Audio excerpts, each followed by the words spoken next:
Hey folks, welcome to the Inside Line F1 podcast once again for the Japanese GP preview. And this weekend, it just feels nice and warm once again because Formula One returns to Japan after 2019. For the first time, actually, it feels far too long not to come to a place like this one. But it's incredible to see the amount of fans that we're going to have here and just the quality of fans as well. And that is one of the major things that we are going to talk about in this episode. But before we get to it, let's actually introduce ourselves. Firstly, my name is Somil Arora. I'm the host of The Driving Force on Disney Plus Hotstar. And as always, I've got Kunal Shah, the former marketing head of the Force India F1 team with me, who's also an FIA accredited journalist for the Viaplay network. And this weekend, Kunal, the first thing that I really want to see is just to see what kind of funny hats or the caps or even for that matter, the masks that the Japanese fans come up with. Because I just saw a picture on the internet today, which basically was of a couple of Japanese fans with a face mask with a front wing attached on it. One of AlphaTauri and one of Red Bull Racing. And these guys are properly creative. Just what could we have next? DRS masks or DRS hats? I think we have seen a DRS hat or a DRS cap. You press a button and, one of those cap flaps open up or something like that. But yes, Formula One is back in Japan, in Suzuka. And, history of Japan, history of Suzuka in Formula One is so epic. We've had some great duels out here. 11 times in history has a title been sealed at Suzuka. It could be the 12th this weekend if Max Verstappen finishes, 112 points ahead of Perez and Charles Leclerc. Of course, there are lots of permutations, lots of combinations. He needs to win with the fastest lap and somebody else needs to do something else.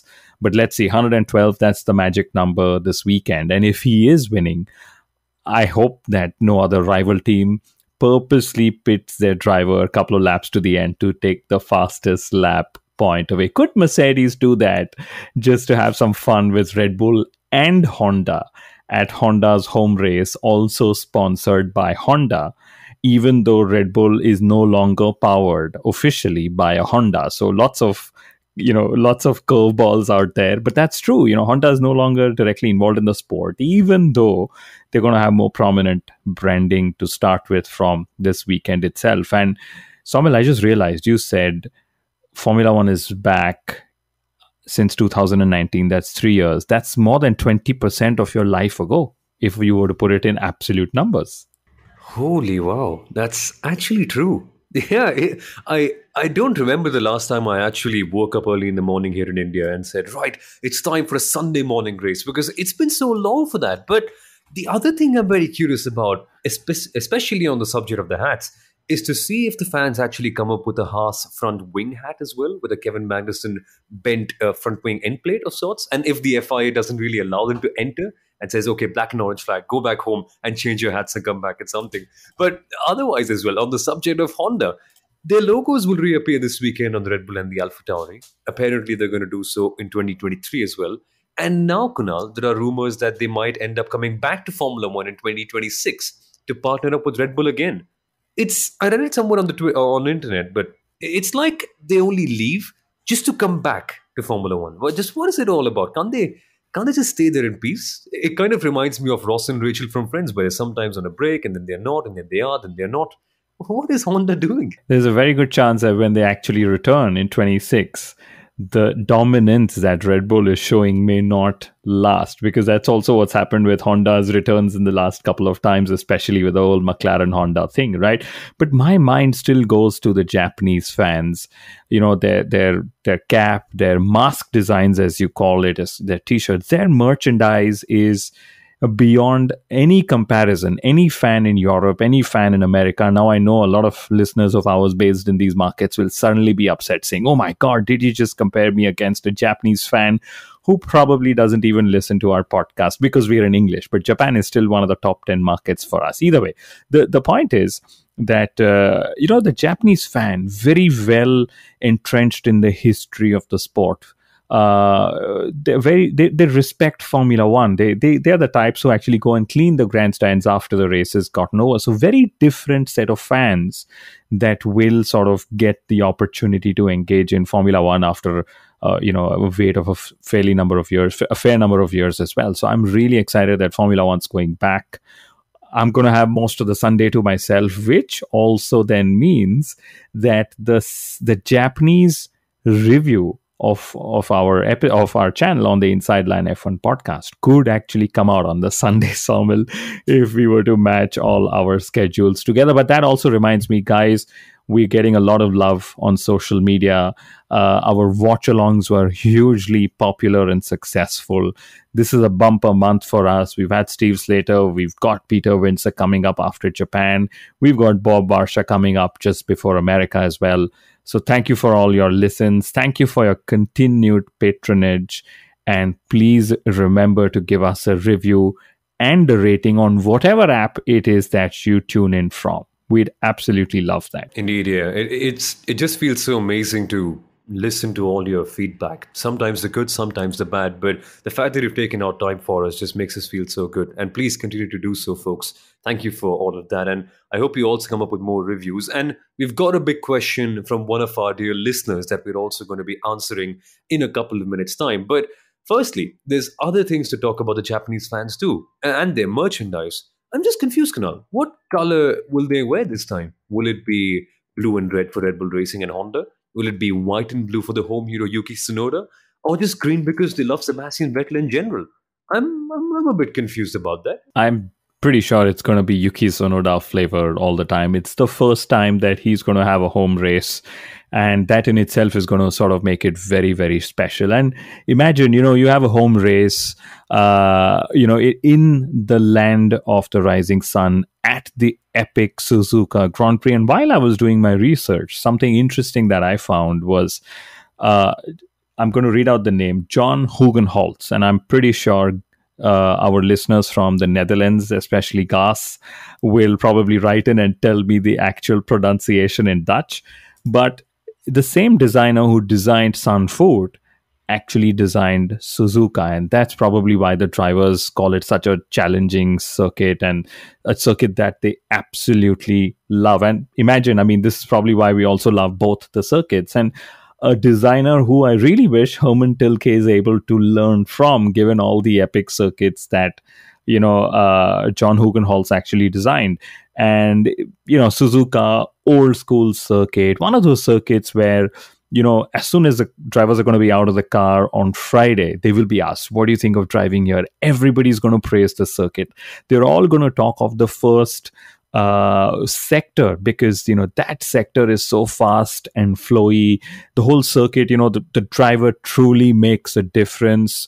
Like I said, the fans are vastly knowledgeable, and at this circuit, bravery is generally rewarded, and mistakes actually goes punished as well. So lots of high risk, high reward thing. And one of the things Mercedes actually revealed in their race preview, Somil, which really had me interested, is the first corner doesn't actually require any braking on entry, and in qualifying, the drivers don't generally hit the brakes until it's close to cornering, and that's at about 5G.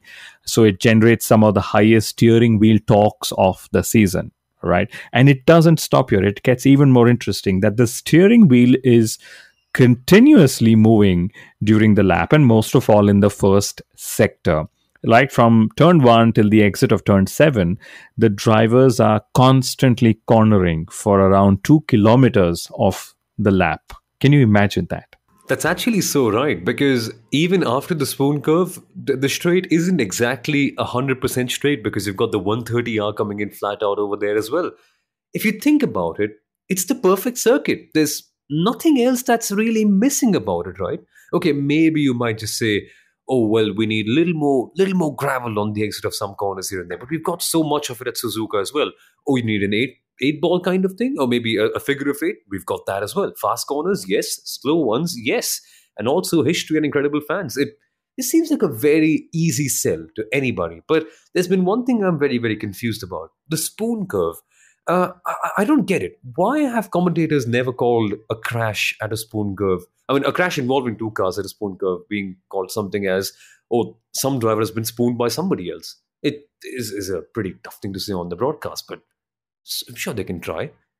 No? Well, Okay, they've not one. said it, but my commentator friend and co-host Somil Arora has definitely said it now on the Inside Line F1 podcast. This is why we should have had a race watch along for Japan. It just so happens that it's so early in some of our key markets that we were like, we'd rather sleep in and watch it in bed, even though I'll be in the broadcast studio. But I'm still going to stick to Suzuka. Qualifying lap at Suzuka is going to be so epic. I mean, it's a technical track.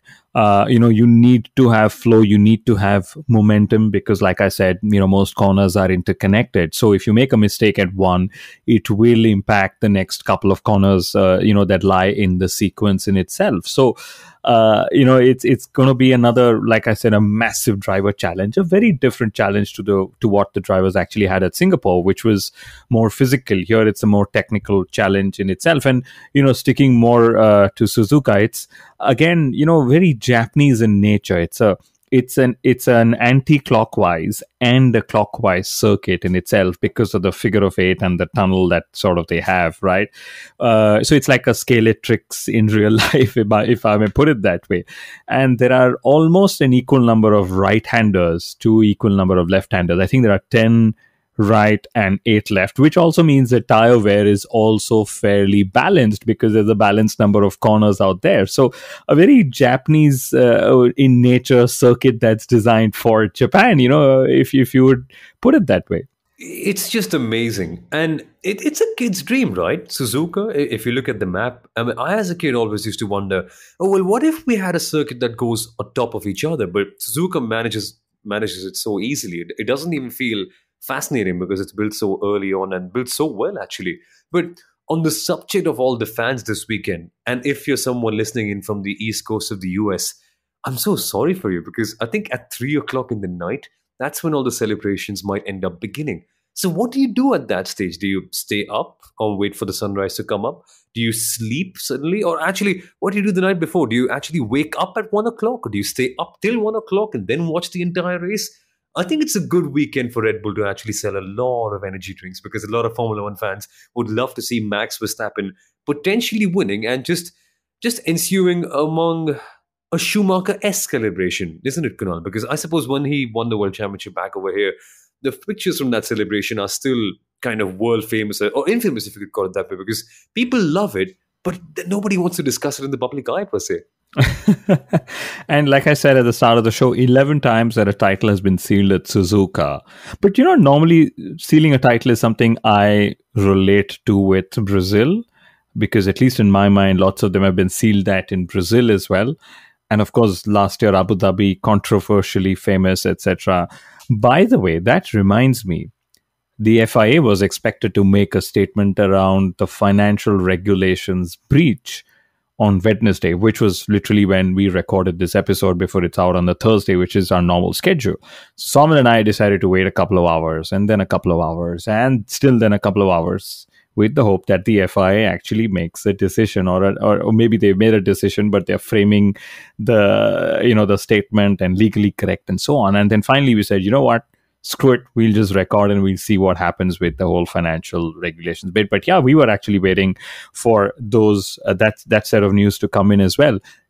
And going back to what you said about Verstappen, him winning the title, it's only a matter of time. Like I said, 112 points is what he's sort of going to do. He's going to need some of the key questions. Who'll get qualifying? I mean, if Charles Leclerc gets pole ahead of Verstappen this season, he would have actually had more poles in 2022 by default, even if Max sort of gets pole in all the races after Japan. So that's going to be a head-to-head battle between Charles and Max if Charles wants to be Mr. Saturday while Max has been Mr. Sunday. So that's going to be interesting. One of the other things for me is, can Checo Perez continue his momentum from Singapore? And he said something very interesting after Singapore. He said, the media is very critical. Everybody thinks that I need to be on the podium in every race just because I race a Red Bull racing car. But hey, to me, Checo, that's the truth, because that is what Max Verstappen is able to do time and time again, unless he's underfueled or unless he's had a power unit issue or something. So Uh, and of course, another caveat here is Max is driving a different Red Bull Racing car to Checo Perez. But the truth is, if you're racing a Red Bull, you better have more spots on the podium than off it. That's so true. And this weekend will be such a big test for Sergio Perez because at the end of the day, we just all want to know, was it actually a one off or is it just a continued turn of form for Sergio Perez right now? And many people say, okay, he's a street circuit expert, so you can only expect things like that from him over there. But wouldn't it be amazing to see Sergio Perez actually, let's not say challenge Max, but at least beat all the Ferraris once again? I mean, I'm really curious to see how that plays out this weekend as well, because it's such an important race weekend for him in his fight for second place in the World Championship. Because remember now, Kunal, I think that's the most prestigious battle that's going on in Formula One right now, barring, of course, Alpine versus McLaren, which we should come to in a little bit. But firstly, I want to just keep on with the subject of the FIA because one of our very dear listeners, Karthik, has come up with a great question on Twitter, and he's asked, why are drivers to follow the safety car closely as long as everyone has caught up with the safety car in the end? The point is, penalties apply for gaining an unfair advantage or causing unsafe conditions. Does this apply here in the case of Sergio Perez and his Singapore GP penalty?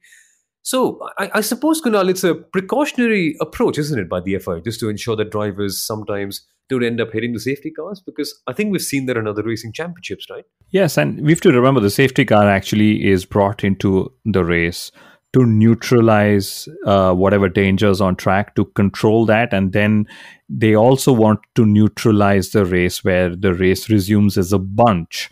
So what happens is when the safety car is leading and is expecting the cars to follow within 10 car lengths, it is so that the FIA is able to control the safety on track at that moment as well. Because when there's a safety car on track, it's usually that there are marshals or recovery vehicles or whatever that is also doing the round. So they bunch up the track and then they move slowly around the track together so that it is more predictable for those who are actually working on clearing the track for the next session of racing to resume. So that's why it is critical for the FIA to see how to ensure that a 10 or car length or lesser is maintained.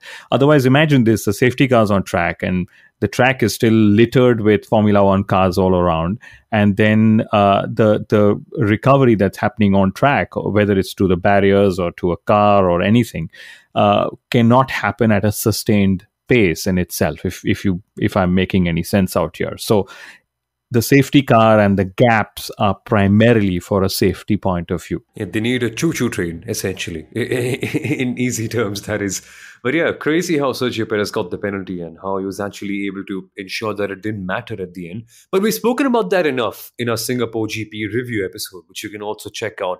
But on the subject of other things in Suzuka, we should talk about Ferrari very briefly, Kunal, because they claim that their recent slump is not a result of the new technical directive that's been issued by the FIA since the Belgian Grand Prix. I am curious because we've seen similar tracks early on the season where Ferrari have been incredible.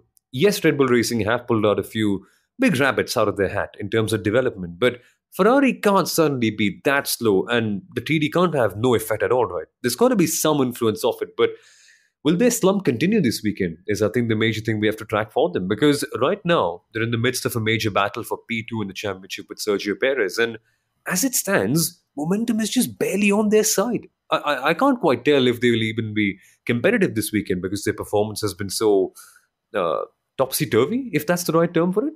To me,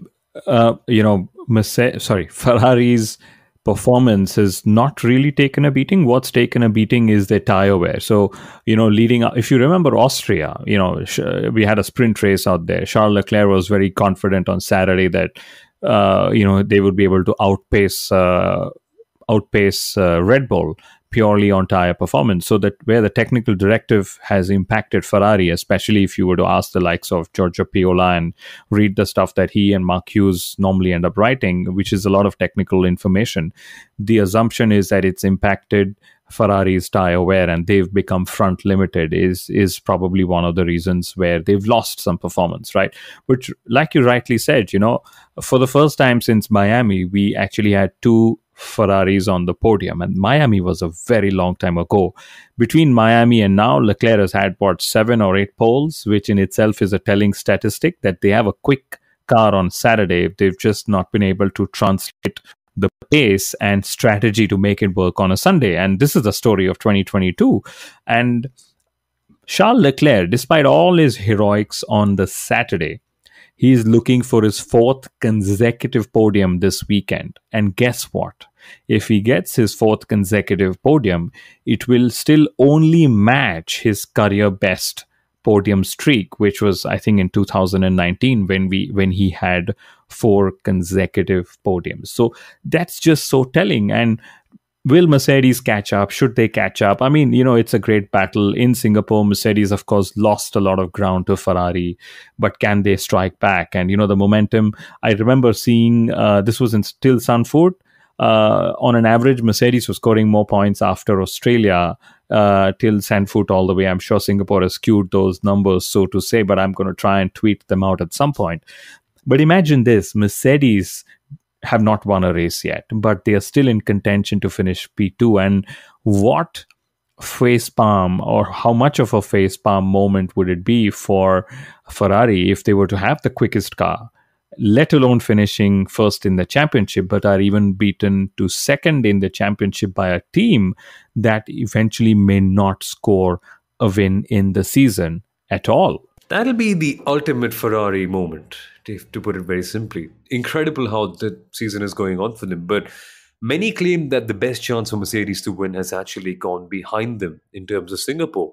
And I'm not sure about this because sometimes it's hard to really make conclusions out of a statement like that one. I suppose we've only got to wait and see how things play out, right? But if you think about it, it's the first terrible weekend that Mercedes have had so far this year. And that is incredible.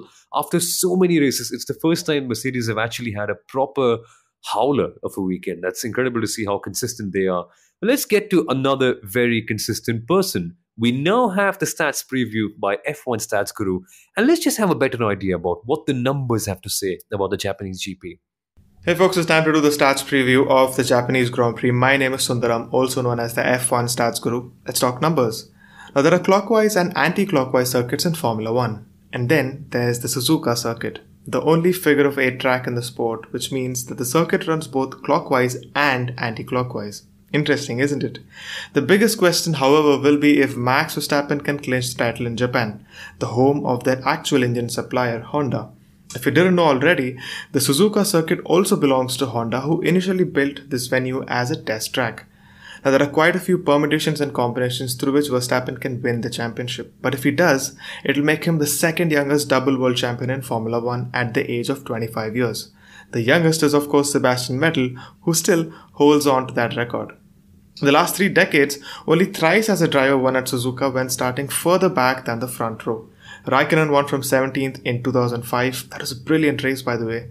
Alonso won from 5th in 2006, and Valtteri Bottas won the last Japanese Grand Prix from 3rd on the grid in 2019. Now, although the races at this venue seem to favor the front runners, there's plenty of overtaking on offer. The Suzuka circuit sees an average of 32 overtakes per race, which is on the higher end of the spectrum. And the last stat of the day, and one which probably Ferrari fans wouldn't want to listen to, is that only 3 Ferrari drivers have won at Suzuka: Gerhard Berger, Michael Schumacher, and Rubens Barrichello. The last of those wins came back in 2004, almost 2 decades ago. Will Leclerc or Sainz add their names to this list on Sunday? We'll have to wait and find out.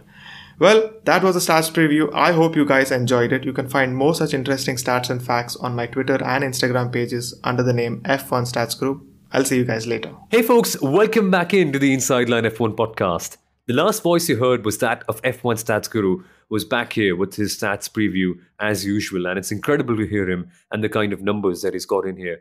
But we've got to very quickly talk about Yuki Tsunoda, the home hero as well, because yes, while there may be a more intense and a more tricky battle between McLaren and Alpine going on at the top of the midfield, where the two of them are actually just separated by 4 points right now with McLaren leading, this guy is actually in his home race. And I think now it's the first time ever that he's going to get so much of attention in a race weekend, barring Bahrain 2021. It really is high time to deliver because he's got the contract, but the performances are, I don't know, stuck in Japan, perhaps? Maybe it's the right time to come and reclaim them? Absolutely. Maybe he's going to unlock them, home base, fan power, all of that. He made a silly driver error in Singapore in the wet conditions. So he of course, will want to undo that error. He's never driven in Suzuka in a Formula One car, but he's driven here several times before in Formula 4, is what he claims. And I believe he has driven or done a demo run in an F1 car here, I recollect. But yeah, when Yuki Tsunoda was asked about Suzuka, one thing he really wanted to say, which he left till the very end, was, and finally, a very important point, I get to eat Japanese food for a whole week when I get to race in Suzuka. So that's what it's going to be like. But yeah, I would love to see what Yuki's able to pull out, what Alpha Tauri is able to pull out. Pierre Gasly had top 7 starts for the first time in 2022, Monza and Singapore back to back. So that's something to look forward to. And, Saturday qualifying, while it's great to watch it from a driver's point of view, let's remember you can overtake in Suzuka. There is one DRS zone along with 130R overtaking into the chicane to follow and so on. There's the hairpin as well and some beautiful corners out there. But qualifying is critical, because front row starts have actually seen the most wins in recent times. And in fact, in 15 out of the 31 races at Suzuka, Pole has claimed victory, and the front row has actually won 26 out of 31 times. And in 2019, it was Valtteri Bottas who won here from P3. So qualifying is going to be key. I know I'm going to ask you for predictions. You're still going to pick Carlos Sainz.